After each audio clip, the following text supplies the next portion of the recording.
Well, we're now joined by the British High Commissioner to Canada, Susannah Goshko. Excellency, thank you for joining us. Thank you for having me.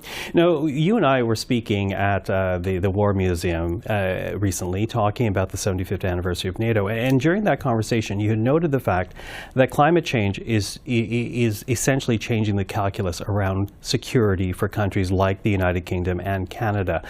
What exactly are the threats that change the calculus? Yeah, well, it's an important question. So we've all made a commitment to keep global warming as close to 1.5 as we possibly can. But we know even if we succeed in doing that, and the challenges of us being able to do that are high, that there's going to be all kinds of changes to the way that the world is today that we're going to have to grapple with. The most notable is there's going to be increasing competition for resource, whether that's lands to live on, whether that's water to drink, or whether that's food.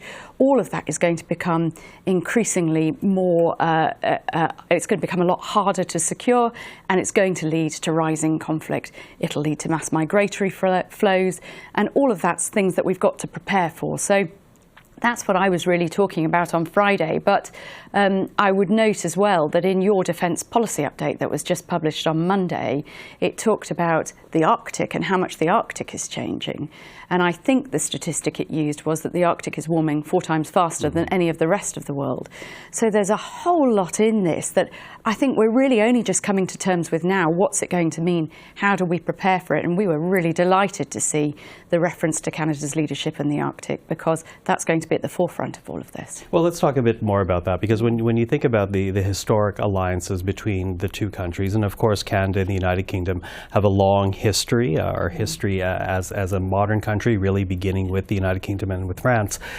But when you look at the military alliance in NATO, so much of it is focused on European defense. And now, with climate change, in particular in the Arctic, in the Canadian context, we now are looking north, and yet in the same ways we're dealing with the same security challenge more north rather than just continental Europe. Yeah, I mean, the point of NATO is that it's a defensive alliance for Euro-Atlantic security, and recognizing that threats to the alliance can come from many different places. It's not just about threats from within, but it's threats to that alliance. And so we have to think really holistically about what does that look like, and how do we best prepare ourselves to face all of those challenges. And, you know, a changing Arctic is just one of them. It's one of the reasons why we're really keen to learn from Canadian experience, and we were really pleased to see some of the stuff in your defence policy update. Now, one immediate challenge right now, of course, is the Russian invasion of Ukraine, and that has once again brought war to the doorstep of Europe. How important is the UK-Canadian alliance when you look at Ukraine and what it represents for really the continuation of liberal democracies? Yeah, look, first of all, the first thing I want to say about Ukraine is that our view on this in the UK is totally clear. We must be with Ukraine until Ukraine prevails, because if we don't stop Putin in Ukraine, what we have seen time and time again is that he will come back for more. So stopping Putin now is not just the morally right thing to do for Ukraine, but it's actually the best way to invest in our own defence and security. And the UK and Canada have done a huge amount in this space together. I feel very proud of the work that we've done. So, for example, we're working together on training Ukrainian troops in the UK. We've had a big programme of training thousands of Ukrainians, actually Ukrainians who are going to go out and fight on the front line. Tens of thousands of them have now come through that programme that the UK and Canada are running together. We've worked really closely together on things like sanctions, how we might apply those to maximum impact, and thinking about the different levers we've got, as well as our participation in NATO. Are you worried then when you see the debate in the United States about whether or not the U.S. should continue funding Ukrainian military efforts? And even in this country, we saw earlier this year a poll from Angus Reid which says that 1 in 4 Canadians now believe that Canada is actually doing too much to support Ukraine. Does that worry you? Well, look, I think the first thing to say is that the US has spent huge amounts of money on Ukraine, and we need to recognise that they have been a really significant and important contributor, and we mustn't let the dialogue sort of hide the huge amount they have already done. It is, of course, really important that we all continue to do as much as we can.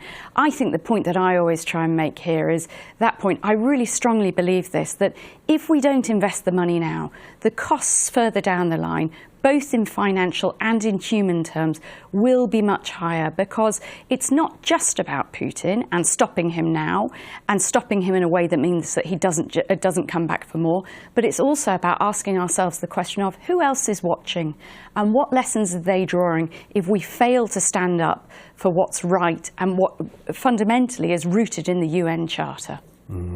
A different topic here, because in January the UK walked away from the negotiating table when it comes to a free trade with Canada. I'm wondering where things stand now. What are the outstanding issues, do you think? Well, I always try and make clear here that we have a brilliant trading relationship with Canada. We have businesses on both sides of the Atlantic that are operating seamlessly, and we have a really good trade continuity agreement in place that covers about 99% of the trading goods between our two countries. So that covers the vast majority of what happens and provides a really good bedrock. And in addition to that, last year the UK also acceded to CPTPP, which is the Trans-Pacific trade agreement, and that's going through a process of ratification here in Canada. But once Canada ratifies that, then trade between our two countries will also benefit from that. It is true that we've temporarily paused the free trade negotiations, but actually I think there's a huge amount that already covers what we do, and I'm confident that we will be able to move forward in the future and put in place an agreement, and an agreement that works for businesses on both sides of the Atlantic, and crucially that builds on what we already had under the European agreement, which was the commitment we both made at the start of this, that we would build on that. Janet Yellen, of course, famously quoted the idea of friendshoring. Yeah. And so much of our focus here in Canada has been continental trade between the United States, but we have this historic relationship with the United Kingdom. How important do you see the Canada-UK relation in terms of setting an example, not only about friendshoring, but also the strength of an international rules-based order? I think this is one of the most important things about our relationship. We are collectively, we're the only two countries who are a member of NATO, a member of the Five Eyes, a member of the G7 and a member of the Commonwealth. There's no other two countries who are in all of those groupings, and that matters because of what it actually says about us. It talks to our core values and how we see the world. And I think that I'm constantly struck when I'm here, I've been posted in a number of countries around the world, that there is no other country in the world that I think we are culturally more similar to. The way that we operate, the way that we think about things, the emphasis on democracy, values, fairness, all of that is right at the heart of both how the UK operates and how Canada operates. It's one of the delightful things about doing business with Canada, and it's what businesses say to me all the time, that commonality of how we see the world and how we approach things is one of the hallmarks of this relationship. Hi, Commissioner. I really appreciate the time. Thank you for this today. Thank you.